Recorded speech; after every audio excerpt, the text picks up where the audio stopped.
Благодарам, почитувам председател на комисија Сунски. Почитувам колега Велковски, слушајќи ве вас, вашето излагање, реплики, контралеплики, слушајќи го министерот Бесими, неговото експозе, неговите контрареплики, ми дојде на ум да една инспирација да направиме една, можеби како досетка, овој период од месецов ноември, ова генерално искуствено од претходни години, овој месец ноември, кога се носи буџетот, да го, не знам, прогласиме за денови на розови денови на економијата и граѓаните во Република Македонија, затоа што, вака во овој период, ќе се изнаслушаме на ветувања дека економијата ќе процвета, работните места ќе се зголемат, економијата ќе почне да расте, граѓаните ќе добијат автопати, патишта, водоводи, екологијата, образованието ќе се реформира и така натаму, да не ги редам сите области. И ова супер вака звучи, оптимистички, ова убаво и доколку ви е во насока на актуелната состојба која што имаме во државата со пандемијата на COVID-19, ова депресија, овој страв, доколку сакате да внесете некаков позитивен оптимизам, окей, така можам да го разберам се тоа што говорите како пратеник од власта или ова што министерот го збореше. Меѓутоа, ајде малку да се спуштиме на земја, ајде малку реално да збориме што всушност се нуди со овој буџет. Почитувам Велковски, вие додуша прецизно употребувате термини, меѓутоа крајната цел е одредена манипулација на граѓаните. 1 милиарда 250 милиони евра за четвртиот сет на мерки за справување со COVID-19 се алоцирани. И тоа мора да го признам, вие лично внимавате прецизно и го кажувате дека се алоцирани. Меѓутоа, што е разликата помеѓу она што е алоцирано и она што реално завршило кај граѓаните или бизнисот или онаму каде што било наменето. Тука е проблемот, господин Велковски. Затоа што вие проектирате високи бројки, со тие бројки држите пресови, помпезни, пиар терате, сакајќи да ги манипулирате граѓаните дека не знам колку ќе им помогнете, финансиски сега зборам, а во реалноста кај граѓаните завршуваат помалку од 50% од она што вие сте го алоцирали. Впрочем, сетете себе на викендот без ДДВ. Зошто во последно време немам чувство, може би грешам, дека вие од од власта го избегнувате таа сет мерка. Ќе ги редите некои сет мерки вака убаво звучат, ама не ја зборите оваа мерка. Затоа што од она што сте го алоцирале до она што завршило кај граѓаните има голема диспропорција. Катастрофални, поразителни бројки има. И тука доаѓа до виделина сиромаштијата на народот.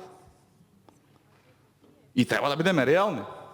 И тогаш имавме предлози, амандмани кои што не ги прифативте, како подобро да се алоцираат тие средства, односно како подобро да завршат кај граѓаните. Меѓутоа, не бевме слушнати, или бевме слушнати, меѓутоа, како опозиција, не беше тоа прифатено од страна на власт. Имаме ние предлог на владата за еден историски рекорден, или ќе се послушам со вашите зборови, додека бевте опозиција, мегаломански буџет. Верувам, долго време сте во политикава, се сеќавате пред 2016 година за помали буџети во тоа време предложени од страна на владите на ВМРО ДБМН, какви пресови држевте, како употребувавте терминологија на мегаломански буџети, на како се трошеле парите на граѓаните, а сега некако откако сте на власт, тие зборови ги избегнувате или не ги користите. Ние историски имаме највисок буџет, тоа во превод, значи дека оваа влада во историјата на Република Македонија ќе потроши најмногу пари на граѓаните. Истото беше со претходниот буџет. Значи, да бидеме малку поискрени кога говориме овде.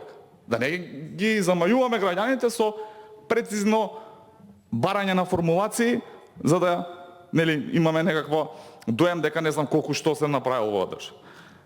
Буџетот е од суштински аспект, детално ќе се образложам кога ќе се земам збор, меѓутоа од суштински аспект нереален и се друго само неразвоен.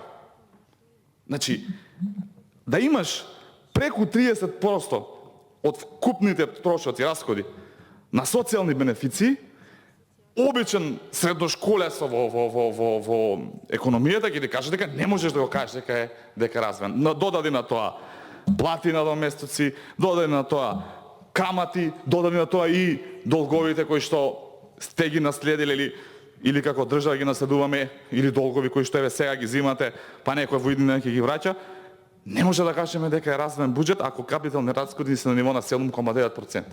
Верувам ќе се сложите. И поентата е дека сите, односно опозицијата, бара поголем процент на капитални инвестиции, не затоа што така ни текнало, не затоа што граѓаните тоа го барат, туку затоа што секоја релевантна институција, вклучително еве и ММФ, бара од државите да нивото на јавните инвестиции во време на криза биде што поголемо, затоа што тоа рефлектира раздвижување на економијата и го забавува тој ефект на кризата во економијата, и верувам дека ако сте искрен и за ова ќе се сложите. Меѓутоа, заштитен знак на ова влада на СДСМ, веќе 4-та година, заштитен знак е немањето на реализација на капиталните инвестиции. И тоа не е сега проблем вие овдека да излезете па да почнете да читате ова било, она било. Тоа се гледа. Граѓаните бараат капитални инвестиции, бараат тоа што е ветено, тоа што во розовите денови во месец ноември кога се проектира буџетот или се дебатира буџетот им се ветува, бараат да се реализира. Го нема.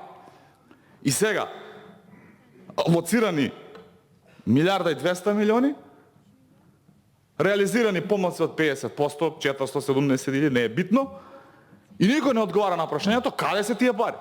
Каде е таа разлика од она што сте го предвиделе до она што сте го реализирале? Просто е прашањето, не е, не знам некоја тешка наука за да се одговори ова прашање. Каде се тие пари? Пренасочени ли се за нешто друго? Суштината што е?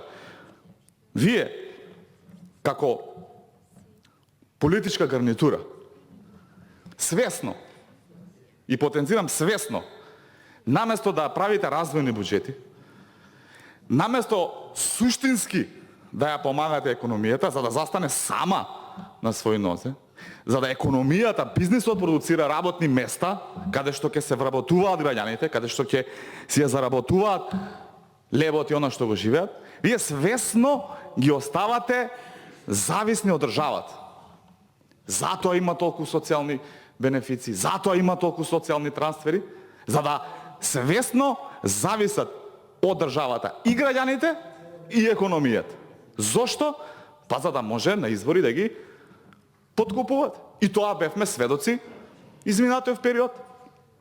Разни ваучери за ова, за она, затоа што сте го свесно осиромашиле народот, свесно сте ја довеле државата во сиромаштија, за да можете полесно да менаџирате и да задржите власт по секоја цена, за да бројчаникот кој што не го поставивте на триумфална капија врти во фирмите блиски до СДСМ, во фирмите блиски до вашиот лидер, до фирмите блиски до неговото семејство, затоа што тие ставки кои што одат на стоки и услуги не ги намалувате, туку ги зголемувате, почитано колеги.